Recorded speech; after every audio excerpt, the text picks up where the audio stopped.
Исәнмесез, эфирда яңалыклар чыгарылышы, студияда Лилия Гатинол гатаба кайбер темалар турында.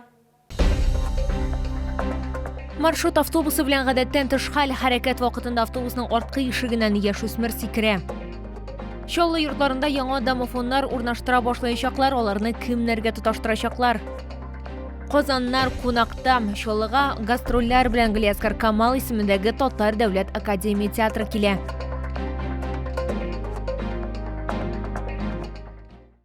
Татарстанда соңгы тәүлектә COVID-19 коронавирус инфекциясы юктыруның 2238 яңа очрагы ачыкланган. Чаллыда узган тәүлектә коронавирусның тагын 263 яңа очрагы теркәлде.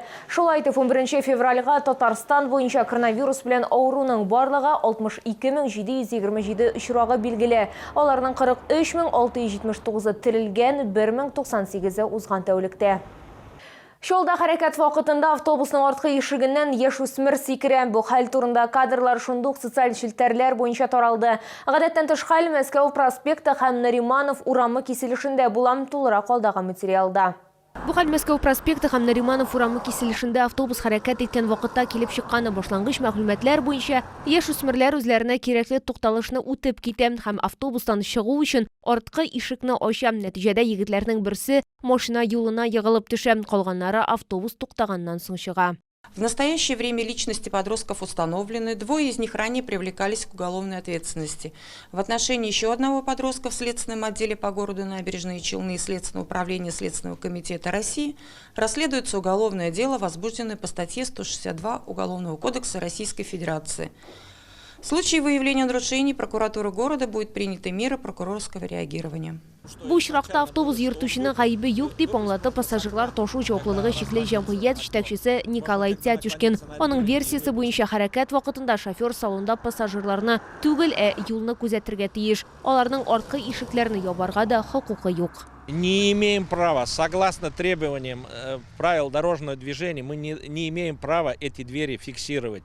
Когда мы, значит, заднюю дверь этого модели или другого отсоединяем от ручки, при проверке ГИБДД выносит решение, что мы неправы и нас наказывают за это. Мы не имеем права. Бәхеткә бәлик булмаган бала зыян күрмәгән. Николай Тятюшкин сүзләренә караганда, бу урында йөк машиналары еш йөри һәм фаҗигада булырга мөмкин иде. Бу очракта яшүсмергә бәхет елмайган, автобус артында машиналар булмаган. Лилия Гатина, Ленар Султанов, Айдар Мусин, яңалыклар. Чаллы йортларында яңа домофоннар урнаштыра башлаячаклар. Алар заманча телефон ярдәмендә ачылалар һәм моның өчен йорт хуҗасының өйдә булуы кирәк түгел. Проектны гамәлгә ашыру өчен 200 миллион сумнан артык акча бүленде. Теманы хәбәрчебез Лилия Хабибҗанова дәвам итә. Давай, открывай, я подошла. Сейчас открою. Давай. Вот все, сейчас она на работе, сейчас она не откроет. Фатир хуҗасы эштә, әмма ишек артында кем басып торганын телефоны аша күрә. Ишекне дә шул телефон ярдәмендә ача. Удобно, конечно. Слов нет, удобно. Вот видите, пожалуйста. Ребенок на работе, я пришла, мне открыли. Иң мөһиме, телефон аша бөтенесе дә күренә. Айнур Миннегулов әйтүенчә, мондый заманча домофоннар яшәешне тагын да җиңеләйтә. Аеруча куркынычсызлык буенча ул бик уңайлы. Можно будет за родственником, там кто-то, в квартиру заходит, то есть по камерам можно посмотреть. Да и так в целом все равно как-то комфортно. Да и вообще вот то, что вот камера установлена, можно машину посмотреть. Если кто-то ударил, кто-то сбил пешехода. В любом случае свои как-то, плюсы есть у этой камеры. Заманча домофоннар әлеге шәһәребезнең яңа йортларында гына бар. 2020-21 елларда әлеге җайланмаларны белгечләр сынап карадылар. Хәзер исә аларны һәрбер йортка урнаштырырга планлаштыралар. Бу максатка 200 миллион сумнан артык акча сарыф ителәчәк.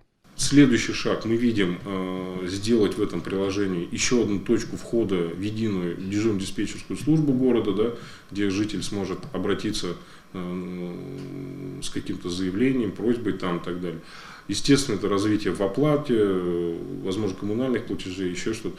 Шәһәрдә барлыгы 7000 IP домофон урнаштырырга планлаштыралар. Бу зур эш 2-3 елга сузылыр дип көтелә. Агымдагы елда 3000ләп җайланма куярга тиешләр. Заманча домофоннар урнаштыру бушлай булачак дип ышандыра шәһәр хакимияте.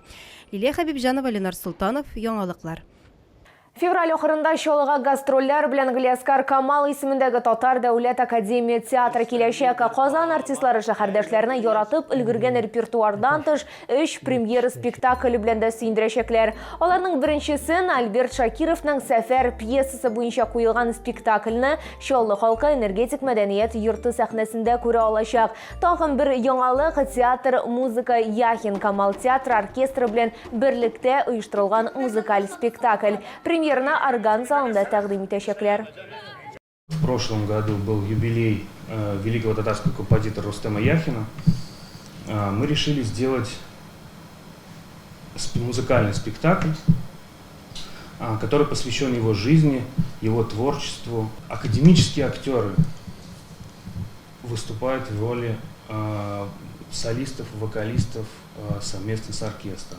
Яшь чаллылар өчен дә яңа спектакль әзерләнгән, балалар өчен Малай, Бүре һәм Шумбай дип исемләнгән музыкаль әкият Аяз Гыйләчев исемендәге Яр Чаллы Татар дәүләт драма театры сәхнәсендә тәкъдим ителәчәк.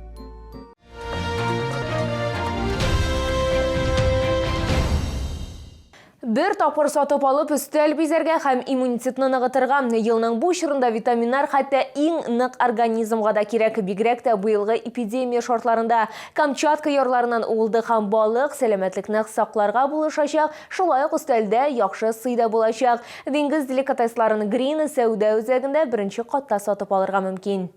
Очень хорошая икра, крупная, зернистая, слабосоленая, прям зернышки к зернышке. Улдык һәм Камчатка балыгы ярминкәсе киштәләрендә ниләр генә юк, витаминнар һәм минералларга бай улдыклардан тыш чалларга һәм шәһәр кунакларына 35тән артык төрдә кайнар һәм салкын ысул белән ысланган балык тәкъдим ителә. Ә бу кыйммәтле омега-3, омега-6 кебек файдалы микроэлементлар чыганагы. Черница очень любит чавычу, это хит продаж. Есть чавыча у нас слабосоленая, холодного копчения, горячего копчения. Буквально 1-2 бутербродика организм насыщается 7 аминокислотами. Күп кенә сатып алучылар табигый диңгез ризыкларын бәяләп өлгергән инде. Улды һәм Камчатка балыгы ярминкәсе продукциясының тәмле һәм яхшы сыйфаты аркасында даими клиентларга ия булды. Сатучыларның сүзләренә караганда, диңгез продуктлары балаларга, спортчыларга, өлкән яшьтәге кешеләргә һәм авырлы кешеләргә аеруча файдалы. На пробу взяли. Очень вкусная, конечно. Отличная. А какую рыбу сегодня взяли? Чавыча.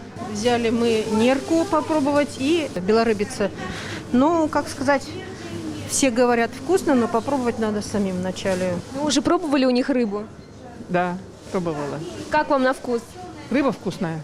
Камчатка ярларынан балык һәм улдык күргәзмәсе Чаллыда 12 февральгә кадәр Green сәүдә үзәгендә беренче катта эшләячәк. Керү автозавод проспект ягыннан.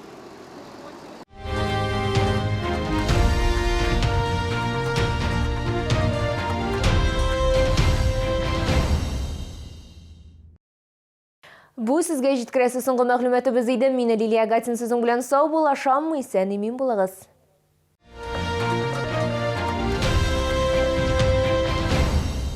Приглашаем на Камский промышленный форум 2022 и специализированные выставки в рамках него с 15 по 18 февраля в ВЦ «Экспо Кама».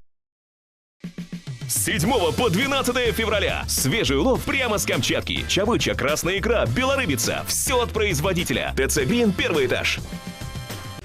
С 11 по 28 февраля ТЦ на Пушкинской шубы из норки и мутона, дубленки, скидки до 50%. Меняем старую шубу на новую.